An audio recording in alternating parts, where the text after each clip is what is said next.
कहानी उस घर की है जहाँ बहू और बेटी को एक माना जाता था, लेकिन फिर। अरे शिखा बेटा, तू रसोई में क्यों घुसी रहती है? जा, रोटी मैं बना लूंगी। नहीं नहीं माँ जी, आप बैठिए, बस सारा खाना बन ही गया है। श्वेता को बोल देती हूँ, वो खाना लगा देगी सबका। सॉरी भाभी, मेरे पास वक्त नहीं है। माँ, मुझे पैसे देना, पार्लर जाना है। हाँ हाँ चली जाना, भाभी को भी ले जाना।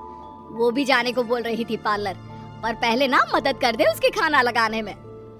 देख माँ, वो बहू है, उसे बहू रहने देना। इतना सर पर मत चढ़ा भाभी को। श्वेता, ज्यादा मत बोला कर। बहू और बेटी में कोई फर्क नहीं होता है। जा जाकर काम कर। ननद को माँ का भाभी से इस तरह प्यार करना बिल्कुल अच्छा नहीं लगता। वो बार बार किसी न किसी तरह माँ को भाभी के खिलाफ भड़काती रहती, लेकिन कोई फायदा ना होता। एक रोज, अरे बेटे किशन, जा बहू को कहीं घुमा कर ला। सारा दिन घर में काम करती रहती है। हाँ हाँ माँ, हम लोग जा रहे हैं ना गोवा। अच्छा जी, भाभी ने तो हमें बताया भी नहीं। वैसे तो सारी पंचायत करती है, ये गोवा वाली बात क्यों छुपा गई हमसे? अरे क्योंकि उसे खुद नहीं पता था बहन। मुझे टिकट सस्ती मिल रही थी तो मैंने बुक कर दिया। हाँ शिखा, पैकिंग कर ले, संडे हम जा रहे हैं गोवा। दोपहर में शिखा पैकिंग कर रही थी कि सास आ जाती है। ये क्या बहू, साड़ियाँ? अरे गोवा जा रही है घूमने या फिर शादी में मायके हैं? माँ जी, ऐसा कुछ है ही नहीं, समझ में नहीं आ रहा क्या रखूं कपड़े में। अरे तेरी और श्वेता की साइज तो एक ही है, उसके कुछ मॉडर्न कपड़े ले ले, आकर लौटा देना। हाँ माँ जी, ये ठीक रहेगा। शिखा श्वेता के पास जाती है और उससे कपड़े मांगती है। ना जी ना, मैं अपने कपड़े ना दूं, वैसे भी फैल जाएंगे मेरे कपड़े, बहुत महंगे वाले हैं। शिखा मुंह लटकाकर कमरे में आ जाती है तो सास कहती है, चल तैयार हो जा, तुझे मैं शॉपिंग करा कर लाती हूँ गोवा की। बस फिर क्या था, सास बहू निकल जाते हैं मार्केट और एक से बढ़कर एक ड्रेस खरीद कर घर आते हैं। पहले बता देती कि नए कपड़े दिलाने वाली है भाभी को, तो मैं अपने ही दे देती ना भाभी को, मुझे दिला देती नए कपड़े। देख श्वेता, परिवार का मतलब सबके साथ रहना होता है, ना कि सिर्फ अपना सोचना। वैसे भी तुझे अच्छे संस्कार सीखने चाहिए। और रही बात कपड़ों की, तो शिखा, आज से घर पर भी तू मॉडर्न कपड़े ही पहनेगी। कोई जरूरत नहीं है ये साड़ी वाड़ी लपेटने की। अब क्या था, घर पर श्वेता और शिखा एक जैसे रहते। एक बार पड़ोसन आती है। अरे बेटा, अपनी माँ को तो बुलाना जरा, बात करनी है। शिखा सास को बताती है और रसोई में चली जाती है। ये आपकी बेटी बहुत बड़ी हो गई है, इसके लिए एक रिश्ता है, कहो तो बता दूं। ये बेटी नहीं बहू है, घर में सब एक जैसा ही रहता है। वैसे मेरी बेटी भी बड़ी हो गई है, कोई रिश्ता हो तो जरूर बताना। पड़ोसन रिश्ता लेकर उन लोगों के घर आती है। तब श्वेता की होने वाली सास कहती है, तो ये घर है, कितने मंजिल का है? और ये बहू ने आपकी क्या पहन रखा है, जीन्स टॉप? अरे भाई, साड़ी वाड़ी नहीं है क्या इसके पास? देखिए, सर्दी है तो साड़ी में बहू कैसे मैनेज करती, वैसे पहनती है साड़ी भी।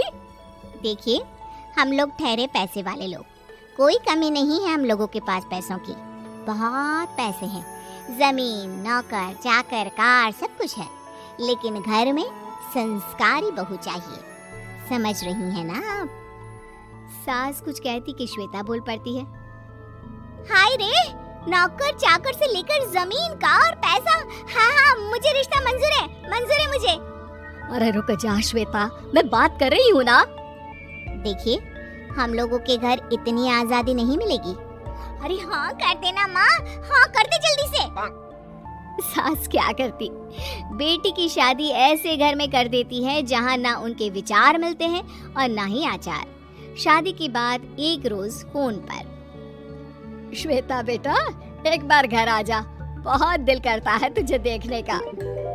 माँ, वो घर पर बहुत काम होता है, कैसे आऊँ?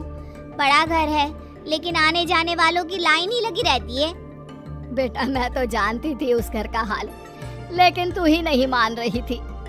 माँ देख, हर घर का यही हाल है। तेरी बेटी को यहाँ घूंघट हटाने की परमिशन नहीं है और एक तरफ भाभी स्कर्ट पहनकर घूम रही है। बेटा मुझे क्या पता था कि मेरी बेटी को ससुराल के नाम पर पिंजरा मिल जाएगा। अच्छा माँ, फोन रखती हूँ, सास को गर्मा गर्म रोटी खिलानी है। तुम लोगों की तरह नहीं कि एक रोटी बनाओ, एक सब्जी बनाओ, फिर सारा दिन फ्री होकर घूमो। सास फोन तो रख देती है, लेकिन सोच में पड़ जाती है कि एक तरफ बेटी जिसे कोई आजादी नहीं, वहीं दूसरी तरफ बहू जिसे देखकर लगता ही नहीं कि उसकी शादी भी हुई है। अगले रोज। शिखा, अरे ओ शिखा। हाँ माँ, क्या हुआ? कुछ चाहिए आपको? मैं जिम जा रही थी। जिम के कपड़ों में बहू को देखकर सास को घूंघट में अपनी बेटी का ख्याल आता है। देख बहू, घर में बहू की तरह रहा कर। इतने टाइट कपड़े पहनकर जिम जाना पसंद नहीं मुझे। जा जाकर रोटी बना। रोटी? माँ अभी तो शाम के 6 बजे हैं, इस वक्त रोटी? अब क्या मेरे खाने पीने पर भी पहरा है? अरे जब मर्जी तब मैं अपने घर में खा भी नहीं सकती क्या? बहू को अजीब लगता है। वो समझ नहीं पाती कि जो सास कल तक इतनी सपोर्टिव थी, उन्हें अचानक से क्या हो गया। वो किचन में जाती है, गरम रोटी के साथ 2 तरह की सब्जी, रायता, सलाद सब लेकर सास के पास आती है। माँ जी, खाना। इतना सारा खाना? राक्षस समझा है क्या मुझे? रोटी मांगी थी मैंने गर्मा गर्म बस। पर माँ जी, रोटी खाती किससे आप? सब्जी तो बनानी थी ना। अरे भूख मर गई मेरी तेरी बहस से। जा जाकर काम कर, अंदर पूरी रसोई साफ कर। बहू अंदर चली जाती है। थोड़ी देर में श्वेता घर आती है। अरे शिखा, जल्दी से चाय ला, पकवान बना, मेरी बेटी आई है। अरे नहीं नहीं माँ, ड्राइवर बाहर खड़ा है।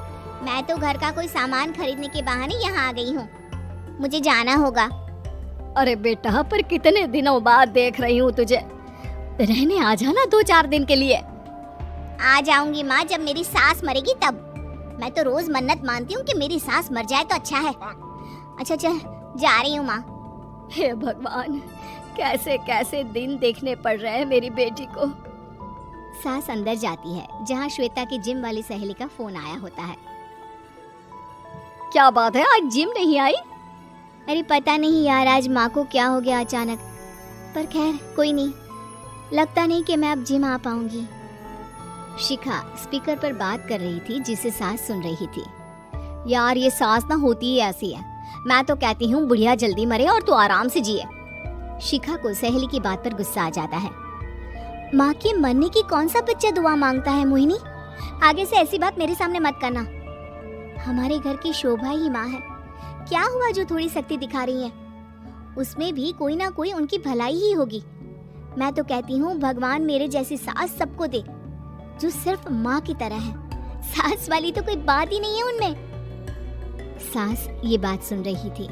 उनकी आंख में आंसू आ जाते हैं कि क्यों वो बेटी की किस्मत में बहू को भी भागीदार बना रही थी। शिखा, अरे ओ शिखा, क्या हो गया? जिम नहीं जाना क्या? Like, share and subscribe. Like, share and subscribe. Like, share